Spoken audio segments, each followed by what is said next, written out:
100 மரக்கன்றுகள் என்றால் சிறந்த தமிழ் தேசிய குடிமகன் குடிமகள் விருதை கொடுத்து ஊக்குவிப்பேன். இவர்களைப் போல கள்ளச்சாராயம் கொடுத்தவனுக்கு 10 லட்சம் கொடுக்கும்போது 100 மரக்கன்றுகள் வளர்த்த என் பிள்ளைக்கு நான் 10 லட்சம் கொடுக்கக்கூடாதா? கொடுப்பேன். உனக்கு சாராயம் குடிச்சால் செத்தா எரிக்க சுடுகாடு பார்த்துக்க. கருணாபுரத்துக்கு போ, கள்ளக்குறிச்சியை பாரு. நீ யார் என்பதை தெரிஞ்ச ஒரு திமிருக்கு வா, அப்பதான் நிமிர்வ. இல்லைன்னா உதயநிதியெல்லாம் தலைமையா இருக்க தயாராவியா நீ சொல்லு? அதை விட அதில் இருக்கிறவன் சொல்றான் இன்ப நிதியை அவனா முதலமைச்சரா பார்த்துட்டு சாகணும்ன்றான். அந்த ஆளை தேன இருக்கானா செத்துட்டானான்னு தெரியல. கள கொடுமடா சாமி. எம்பிஏ எம்காம் பிஇ படித்தவன் எம்இ படித்தவன்லாம் வாட்ச்மேன் வேலைக்கு 400 பேர் விண்ணப்பிச்சிருக்காண்டா. வாயில் காவலர் வேலைக்கு ஒரே ஒரு முறை உங்க அண்ணன் ஆட்சியை கொடு, ஒரே ஒரு முறை. அவரவர் வாழ்விடத்திலே அரசு வேலையை தர்றனா இல்லைன்னு மட்டும் பார். திமுக ஜெயிச்சா, அந்நியூர் சிவா ஜெயிச்சா ஒரு செய்தி, தட்ஸ் ஆல், அவ்வளவுதான். அதை வெற்றி என்று எப்படி அவன் கொண்டாட முடியும்? வாக்கை பெறுவது வெற்றி, வாக்கை வாங்குவது வெற்றி அல்ல. பர்ச்சேஸ். ஆத்துக்குள்ள ஒரு தேல் விழுந்துருச்சு. ஒரு ஞானி அவர் என்ன பண்றாரு, அந்த தேலை எடுக்கிறாரு, கொட்டுது. கரையில் விடுறாரு, மறுபடியும் தண்ணிக்குள்ள போகுது, தத்தளிக்குது. மறுபடியும் எடுத்து விடுறாரு, கொட்டுது. மறுபடியும் தண்ணிக்குள்ள போகுது, மறுபடியும் எடுத்து விடுறாரு, கொட்டுது. சிஷ்யன் கேட்குறான், சீடன், குருவே அதுதான் நீங்கள் தொடும்போதெல்லாம் கொட்டுது இல்லை, அப்புறம் எதுக்கு அதை பிடிச்சி கரையில் விடுறீங்க? அதை அப்படியே விட்டுற வேண்டியதானே அப்படின்னு. கொட்டுவது என்பது அதன் இயல்பு, எடுத்து கரையில் பாதுகாப்பாக விடணுங்கிறது என் இயல்பு. அதனால போடுறதும் போடாது என் மக்களின் உரிமை உணர்வு. ஆனால் அவர்களுக்காக போராடணுங்கிறது என் பிறவி கடன். அதனால நான் செஞ்சிருவேன். நாங்கள் செஞ்சிருவோம், என் தம்பி தங்கைகள் செஞ்சிருவோம். இத்தனை தேர்தலில் என்னைக்கு என்ன வெல்ல வச்சிருக்கீங்க? ஒன்றும் இல்லை. ஆனால் நான் ஒதுங்கி நின்ட்டேனா வென்றால் அப்படியே பதவியில் இருப்பான், தோற்றால் விலகிடுவான். அப்படின்னா அது மாதிரி ஒரு கோழைத்தனம் உலகத்தில் கிடையாது. அது மாதிரி ஒரு கோழைத்தனம் கிடையாது. தோல்வியில் தான் அதிக உற்சாகத்தை பெற்று அதிக வீரியமாக நாங்கள் வேலை செய்வோம். 8 விழுக்காட தொட்டிருக்கோமா, 16 ஆக்க நினைப்போம். 16 24 ஆக்க நினைப்போம். 24 44 ஆக்க நினைப்போம். அதுதான் எங்களுடைய கனவு, இலக்கு. இந்த நாட்டை எப்படி மாற்றி படைக்க வேண்டும் என்கிற கனவு எங்களுக்கு இருக்கு. ஓட்டுக்காக நிற்கிறேன், இருட்டு வீட்டுகள் திருட்டுக்கொல்லி பிடிக்கிற மாதிரி. எத்தனை ஓட்டு? 5. ஓட்டுக்கு 15,000. இன்னும் 5 நாள் கழிச்சு சொன்னால் ஓட்டுக்கு 20,000 வருதா இல்லையான்னு மட்டும் நிம்பாரு. ஓட்டுக்கு 20,000 உனக்கு வாங்கி கொடுத்துட்டு தான் நான் இந்த ஊரை விட்டு போவேன். இப்போதானே ஆரம்பிச்சிருக்கேன். என்னை இவங்களால சமாளிக்கவே முடியாது. ஓட்டுக்கு 20,000 கொடுக்கத்தான் தான் போவேன். கொடுத்தாச்சா கேட்பேன், தம்பி வாங்கிட்டாடா 20,000? ஓகே, அதுக்கு மேலே உன் விருப்பம். என்னடா எல்லா குற்றத்திற்கும் எல்லா தவறுக்கும் பரிகாரம் சொல்கிறானடா. திருட்டு பைய காசை நம்ம கொடுக்குறேன், அந்த காசை வாங்கிட்டு உண்டியலில் ஒரு 50 காசை போடுறா, ₹1 போடுறா. ஆத்தா அவன்கிட்ட ஓட்டு போடுறேன்ட்டேன், மன்னிச்சுக்க, இந்த அவனுக்கு நான் செஞ்சது தப்புனா மன்னிச்சுக்க.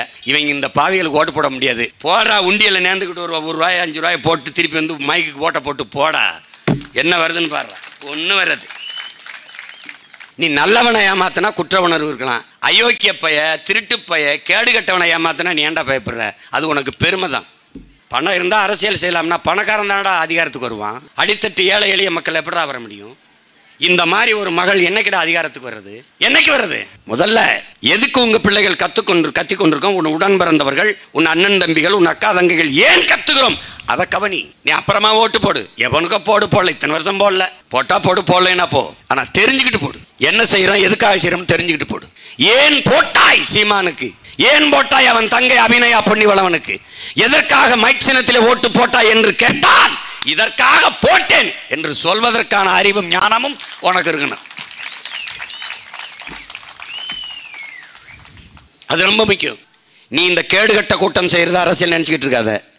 இவங்களை ஒழிக்கிறதுக்கு தான் உண்மை, ஒழிப்பதுதான் உண்மையான அரசியல். 13 ஆண்டுகளாக கத்துறேன் உன் அண்ணன். நான் ஆட்சிக்கு வந்து எப்படி ஆட்சி செய்வேன் என்று, நாம் தமிழர் கட்சி எப்படி அரசாளும் என்று 2016 தேர்தலில் ஒரு புத்தகம் வெளியிட்டேன். தேர்தல் அறிக்கை இல்லை, ஆட்சியின் செயல்பாட்டு வரைவு. மக்கள் அரசு .com ஒன்று இருக்கு, படித்த தம்பி தங்கைகள் தட்டி பாருங்க. கல்வியை எப்படி கொடுப்பேன், மருத்துவத்தை எப்படி கொடுப்போம், நீரை எப்படி தேக்குவோம். எங்க கோட்பாடு ரொம்ப பெரிதல்ல என் உடன் பிறந்தவர்களே. மண்ணில் என்ன தோன்றக்கூடும் மழை இல்லாத போது, மனிதனோ மிருகமோ தாய் இல்லாமல் ஏது. கவியரசு கண்ணதாசன். ஒரு துளி நீர் விழாம பசும் புல்லு கூட தலை நாட்டாதங்கிறான் வள்ளுவ பெருமகனர். நீர் இல்லைன்னா ஒன்றும் இல்லை. நீ இல்லை, நான் இல்லை, புல் இல்லை, பூண்டு இல்லை, ஆடு இல்லை, மாடு இல்லை, ஒன்றும் கிடையாது. அப்ப நீர் வள பெருக்கம், நீர் மேலாண்மை. இது யாரையாவது திமுக காரனை பேச சொல்றா? நீர் மேலாண்மை என்னன்னு பேச்சொல். எனக்கு தேவையானது தேய்க்கணும். நீர் மேலாண்மை எப்படி இருக்கணும்? அணை கட்டக்கூடாது, தடுத்து அங்கேயே தேக்குவதல்ல, தேக்கிட்டு மேலே ஏறுது, ஓவர்ஃப்ளோ. அது நிறைஞ்சு அடுத்தடுத்து ஓடும். அங்கே ஒரு அணை, அது நிறைஞ்சு அடுத்தடுத்து ஓடும். இது எந்த மாதிரியான நீர் மேலாண்மை? அன்பு தம்பி தங்கைகளே, கடல் தாய், சூரியன் தந்தை, இருவருடைய இணைவிலே நீராவியாகி அப்படி நீராவியாகி மேலே போகுது. அப்படியே குளிர்ந்து மேகமா மாறுது. அது உடனே மேகமா ஆவதில்லை என் உடன் பிறந்தவனே. ஏனென்றால் கணம் குறைவா இருக்கு, அடர்த்தி குறைவா இருக்கு. அப்ப என்ன செய்யுது? மனித உடலின் வேர்வை, விலங்குகள் பறவை பட்சிகளின் வேர்வை, மரங்களின் வேர்வை அதோட சேருது. அப்பவும் அது கணம் பெற மாட்டேங்குது, அடர்த்தி ஆக மாட்டேங்குது. காற்றிலே மிதந்து கொண்டிருக்கிற கரி தூசி எல்லாம் சேர்ந்து மேகமாக உருவெடுக்குது. அந்த மேகத்தை காற்று தள்ளி கொண்டு போகுது. தள்ளி கொண்டு போவதை தடுத்து நிறுத்தி ஸ்டாப் அப்படி நிறுத்துறது யார்? மலை. மலை முகடுகள். மலை மேலே மலை 3000 அடி உயரத்தில் இருக்க, அதுக்கு மேலே 300-400 அடி உயரத்தில் இருக்க மரங்கள். எங்கே குளிர்ச்சியாக இருக்கிறதோ அங்கே மேகம் மலையை கொட்டிடும்.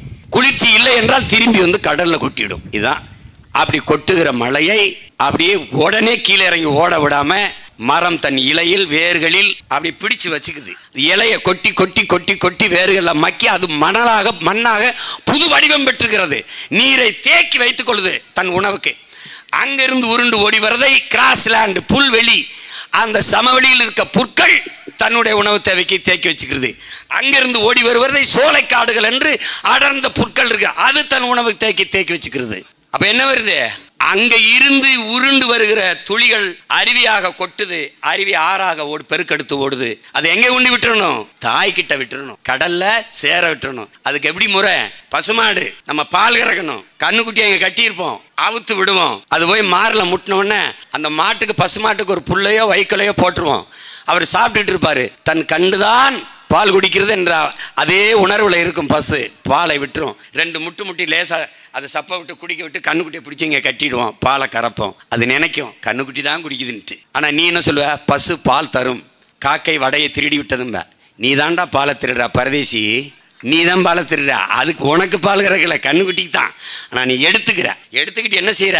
உனக்கு ஒரு மனச்சான்று இருக்கு, கடைசியா கொஞ்சம் வச்சுட்டு கண்ணுக்குட்டி அவுத்து விட்டுற. எப்படி? கண்ணுக்குட்டி அவுத்து விட்டுற, தாய்கிட்ட சேர விட்டுற. இதான்டா நீர் மேலாண்மை. எப்படி பண்ணணும்? கடல்ல இருந்து தாயிலிருந்து வந்ததில்ல, உனக்கு தேவையானதை நீ எடுத்துக்கிட்டு திருப்பி தாயிடத்திலேயே அந்த ஆறை, அந்த நதியை சேர விட்டணும். இதான் உன் பண்டை தமிழ் முன்னோர்கள், உன் இன மூத்தோர்கள் செய்த மேலாண்மை. அதான் நம்ம பாட்டன் கரிகாலன் செஞ்சான். இப்ப நான் என்ன செய்யறேன்? உங்க அண்ணன் அதே இதை இப்ப காவிரியில ஒரு அணையை போட்டான், அங்க முல்லை பெரியாற்றில் ஒரு அணையை போட்டான். அந்த இடத்தில் மட்டும்தான் நீர் தேங்கும், நிலத்தடி நீர் உயரும். மற்ற இடங்களில் நதி இறந்து போகும். அந்த ஆறை நம்பி இருக்கிற மற்ற உயிரினங்கள், ஆற்று கரையில் இருக்கிற புல்லு பூண்டு மரம் செடி கொடி எல்லாம், நத்தை நண்டு எல்லாம், புழுக்கள் பூச்சிகள் எல்லாம் செத்து போகும். அப்ப என்ன பண்ணணும்? ஓட விடணும். அப்ப என்ன செய்யணும்? நதி ஓடி வருது, அணையை கட்டாத, படக்குன்னு திருப்பு. 200 ஏக்கர்ல ஏறி நிறைச்சுக்க, படக்குன்னு திருப்பு. 3000 ஏக்கர்ல ஏறி நிறைச்சுக்க, படக்குன்னு திருப்பு. 500 ஏக்கர்ல ஏறி கம்மா நிறைச்சு. கடைசியா கண்ணுக்குட்டி அவுத்து தாய்ப்பாசுகிட்ட விட்ட மாதிரி இந்த நதியை கொண்டு கடல்ல விட்டணும். இதுதான் நாம் கடைபிடிக்க வேண்டிய நீர் மேலாண்மை என்பதை அறிவார்ந்த தமிழ் சமூக மக்கள் புரிஞ்சுக்கணும். என்ன வச்சிருக்க? பேச்சை கேட்டு மல்லாக்க போய் படு, ஆழ்ந்து யோசி. நீ போயிடுவ, உன் பிள்ளைக்கு என்ன விட்டுட்டு போற? இதே சாராய கடைய, இதே இந்த கொடுமையான ஆட்சியாளர்கள்ட்ட விட்டுட்டு போற. எம்பிஏ, எம்காம், பிஇ படித்தவன், எம்இ படித்தவன்லாம் வாட்ச்மேன் வேலைக்கு 400 பேர் விண்ணப்பிச்சிருக்காண்டா. வாயில் காவலர் வேலைக்கு ஒரே ஒரு முறை உங்க அண்ணன் ஆட்சியை கொடு, ஒரே ஒரு முறை. அவரவர் வாழ்விடத்திலே அரசு வேலையை தர்றனா இல்லைன்னு மட்டும் பாரு. நான் எத்தனை முறை சொல்றேன், நீ நம்ப மாட்டேங்கிற. படித்தவர் படிக்காதவர் அனைவருக்கும் அரசு வேலை. இனி படிக்காதவரை இல்லை என்ற நிலையை உருவாக்குவது எங்களின் அடுத்த வேலை. விக்கிரவாண்டி வேளாண்குடி மக்கள் நிறைந்திருக்கிற நிலம், இங்க போடுவோம் பண்ணைய, சேமிப்பு கிடங்க கட்டுவோம். என்ன வரும்? மண்ணாய்வு செய்வோம். என்ன வரும்? கரும்பு. போறா 2000 ஏக்கர்ல கரும்பு கட்டுறோம். அங்க தொழிற்சாலையை, கரும்புல இருந்து வெள்ளம் தயாரிக்கிற தொழிற்சாலை, நாட்டு சக்கரை, எத்தனால் பெட்ரோல் தயாரிக்கிறான் பிரேசில் கரும்பு சக்கையிலிருந்து. கரும்பு சக்கையிலிருந்து சாப்பிட்ற தட்டு தயாரிக்கிற தொழிற்சாலை, கரும்புல இருந்து எத்தனை பெட்ரோல் தயாரிக்குது அந்த தொழிற்சாலை. 6.5 கிலோமீட்டர்ல போடுறா, அவன் வாழ்விடத்துல போடுறா. கரும்பை வெட்டி கரும்பை போட்டு ஆலையில காய்ச்சறதுக்கு எதுக்குடா எஜுகேஷன்? எதுக்குடா கல்வி? எத்தனை டன் வெள்ளம் காய்ச்சிருக்கும் எண்ணி அடுக்கத்தாண்டா படித்தவன் தேவை. படித்தவனுக்கு வேலை, படிக்காதவனுக்கு வேலை, அரசு வேலை, அவ்வளோதானே. எவ்வளோ வேலை இருக்குன்னு நினைக்கிறீ நீ? உலகம் இயற்கை உணவுக்கு திரும்புது, ஈடு கொடுக்க முடியல. நாட்டுக்கோழி வளர்க்க முடியல, டூப்பு பண்ணக்கோழி வளர்க்குறான். நாட்டுக்கோழி முட்டை சாப்பிட விரும்புகிறான். அப்போ இந்த கறி, இந்த முட்டைக்கோழி இருக்குல்ல, லகான் கோழி, அந்த முட்டையை கொண்டு காப்பி தண்ணியில் முக்கி இந்த நாட்டுக்கோழி நேரத்துக்கு கொண்டு வர துடிக்கிறான். ஏமாத்துறான். பணம் இருந்தால் அரசியல் செய்யலாம்னா பணக்காரன் தானடா அதிகாரத்துக்கு வருவான். அடித்தட்டு ஏழை எளிய மக்கள் எப்படா வர முடியும்? இந்த மாதிரி ஒரு மகள் என்னைக்கிட அதிகாரத்துக்கு வர்றது? என்னைக்கு வருது? ஒவ்வொரு மனிதனும் அன்றாடம் தன் கைகளால் நிகழ்த்தப்படக்கூடிய நிஜம்தான் புரட்சி. தாடி முடியுமா இருக்குல்ல, பார்க்க அசிங்கமா இருக்குல்ல. அழகு நிலையத்தில் சலூன் கடைக்கில் போனால் ஒருத்தன் வெட்டி கிட்டி தாடி எடுத்து அழகுபடுத்தி அனுப்புறான்ல, செயல் புரட்சி செய்தவன் புரட்சியாளன். இதை நல்லா கவனிச்சுக்கணும். புரட்சினா நீ என்னமோன்னு நினச்சிக்கிட்டு இருக்க. அவன் சொல்றான்ல, ஒவ்வொரு மனிதனின் காலுக்கு அடியிலே காய்ந்த சருகாக கிடக்கிறது புரட்சி. புரட்சி ஒவ்வொரு மனிதனின் காலடிக்கு கீழே காய்ந்த சருகுகளாக கிடக்கிறது. ஒரு தீக்குச்சியின் உரசலுக்காக காத்துக்கொண்டு, ஒரு தீக்குச்சியின் உரசலுக்காக காத்து கொண்டிருக்கடா புரட்சி. உன் காலடிக்கு கீழே காய்ந்த சருகாக கொளுத்தி போடா, எரியட்டும்டா. விக்கிரவாண்டி தேர்தலில் ஒரு ஓட்டு கொளுத்தி போடு, மைக் சின்னத்தில் போடு, எரியும் பற்றி புரட்சி. திமுக ஜெயிச்சா, அன்னியூர் சிவா ஜெயிச்சா ஒரு செய்தி, தட்சால், அவ்வளவுதான். அதை வெற்றி என்று எப்படி அவன் கொண்டாட முடியும்? வாக்கை பெறுவது வெற்றி, வாக்கை வாங்குவது வெற்றி அல்ல, பர்ச்சேஸ். ஆனால் புரட்சிகர மாறுதல் வர முடியும். எப்படி வர முடியும்? எளிய மக்கள், அதிகாரமற்ற பிள்ளைகள், பெரும் பெரும் பண முதலீடு இல்லை, ஊடகங்கள் ஆதரவில்லை, ஒரு எளிய மகள், அவளுக்கு எந்த அரசியல் பின்புலம் இல்லை, படித்த மகள், எல்லாவற்றையும் விட்டுவிட்டு இந்த மண்ணுக்கு மக்களுக்கும் செய்ய வேண்டும் என்ற எளிய மகளை, ஒரு பெண் மகளை விக்கிரவாண்டி மக்கள் ஆதரித்து இத்தனை கூட்டணி கட்சிகளுக்கு இடையிலே ஒரு தனியாக நின்ற ஒரு கட்சியில் ஒரு பெண்ணை தேர்வு செய்து வெல்ல வைத்து விட்டார்கள் என்றால் இந்திய அரசியல் வரலாற்றில் மாபெரும் புரட்சி. புரட்சிக்கான தொடக்கம் உலகெங்கிலும் இப்படிதான் நடந்திருக்கு. உழுவார் உழுவார் உலகிற்காணி அக்தாற்றாது எழுவாரை எல்லாம் பொறுத்துங்கிறான். அவன் தான்டா மையம். அவனை பிடிச்சி தானே பூரான். நான் என்ன புதுசாக தத்துவம் வகுத்துக்கிட்டு கோட்பாடை வகுத்துக்கிட்டுலாம் ஒன்றும் வேலை செய்ய வேண்டியதில்லை. இருக்கிறத செயல்படுத்தினா போதும். தமிழனுக்கு அறிவுக்கு பஞ்சமா? செயல்படுத்த தான் ஆளுக்கு பஞ்சம். இப்படி ஒரு 10 குரலை ஸ்டாலினையும் அன்னியூர் சிவாவையும் பேச சொல்லு, என் தங்கச்சியும் பேச சொல்கிறேன். எதையாவது ஒன்று பேச சொல்லு பார்ப்போம். தமிழர்னா யார், வரலாறுனா என்ன, திராவிடம்னா என்ன, ஏதாவது சொல்ல சொல்லு. கடைசிக்கு திராவிடம்னா கல்யாணம்னு. அன்னைக்கு ஒரு தம்பி பேசுகிறேன், எங்கடா போயிட்டா காணோம்னு. சும்மா திராவிடத்துக்கு போனேனே. திராவிடத்துக்கு போனியா?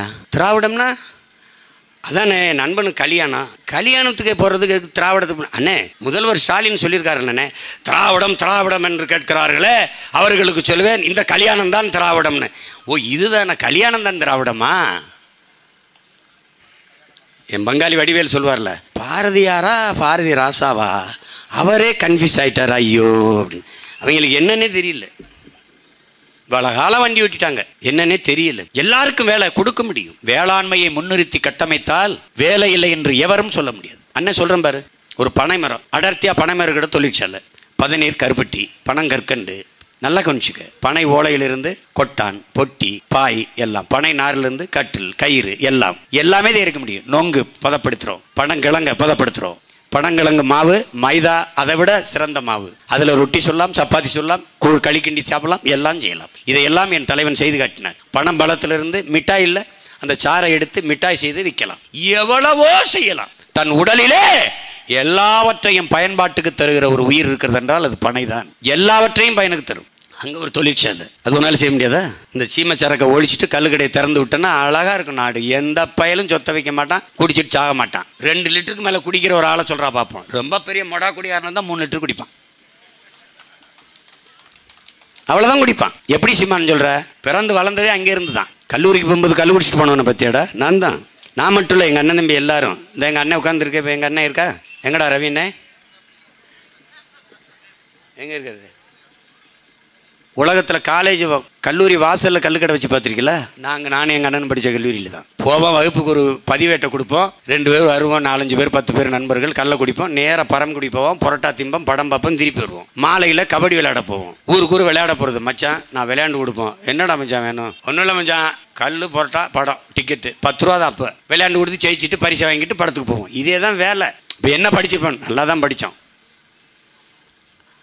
அப்போ கல் உணவின் ஒரு பகுதி, இதவர்களால் திறந்து விட முடியாது. அதனால் எனக்கு நாட்டு மக்களின் நலன் தான் முக்கியம், வேளாண்குடி மக்களின் நலன் தான் முக்கியம். பனை பயன்பாட்டுக்கு இல்லாதனால 100 ஆண்டு கால பனை, 100 ஆண்டுகளை தாண்டிய பனை 100 ரூபாய்க்கு விற்கப்படுது. அதை செங்கல் காலவாக்கி வெட்டி ஏற்றுறான். பனை என்பது நமக்கு பயன்படாது. நாம் நட்டு வச்சா என் பிள்ளைகளுக்கு தான் பயன்படும், என் சந்ததி தான் பயன்படும். மற்ற எல்லா மரங்களும் நம்மளே பயனை அனுபவிக்க முடியும், பனை அனுபவிக்க முடியாது. அதனால உங்கள் பிள்ளைகள் பல கோடி பனை திட்டம், 10 ஆண்டு பசுமை திட்டம் என்கிற திட்டத்தை கொண்டு வரப்போகிறோம். மரம் நடுதல் வளர்த்தலை மக்கள் இயக்கமாக மாற்ற போகிறோம். என் பள்ளி பிள்ளைகள், என் கல்லூரி என் பிள்ளைகள் 10 மரக்கன்றுகளை நட்டு வளர்த்து விட்டால் 10 மதிப்பெண்கள் கூடுதலாக போடணும். Practical mark. 100 மரக்கன்றுகள் என்றால் சிறந்த தமிழ் தேசிய குடிமகன் குடிமகள் விருதை கொடுத்து ஊக்குவிப்பேன். இவர்களைப் போல கள்ளச்சாராயம் கொடுத்தவனுக்கு 10 லட்சம் கொடுக்கும்போது 100 மரக்கன்றுகள் வளர்த்த என் பிள்ளைக்கு நான் 10 லட்சம் கொடுக்கக்கூடாதா? கொடுப்பேன். அதெல்லாம் என்ன இருக்கணும்? அன்பு இருக்கணும், மண்ணை நேசிக்கணும். இது மண்ணல்ல என் தாயின் மடி என்கிற புரிதல் இருக்கணும். இது பூமி அல்ல என் சாமி, இது நிலம் அல்ல என் தாய் என்கிற எண்ணம் வந்ததுன்னா நீ நேசிப்ப. உங்கள் பிள்ளைகள் எங்களுடைய ஆதங்கத்தை, ஆள் மனதில் எங்களுக்கு இருக்கிற அந்த பேரார்வத்தை, இந்த மண்ணை மக்களை நாங்கள் நேசிக்கிற இந்த நேசத்தை புரிந்து கொண்டு உங்கள் மதிப்புமிக்க வாக்கை எளிய பிள்ளைகள் எங்களுக்கு தந்து வெற்றி பெறச் செய்யுங்கள். அவர்களின் வெற்றி வழக்கமானது, எங்களின் வெற்றி வரலாற்றில் புரட்சிகரமானது. என் தங்கை அபிநயா பொன்னிவளவன் வெல்வதென்பது பெரும் மாறுதல், பெரிய மாறுதல். பெரும் பணத்தை, அதிகார பலத்தை வீழ்த்தி எளிய மக்கள் வென்று விட்டார்கள்னா எப்படி இருக்கும் பாருங்க. இதுதான் தலைகீழ் மாற்றம். அந்த மாற்றத்திற்கான விதையை இந்த மண்ணிலிருந்து ஊண்டுங்கள் என் அன்பு மக்கள்.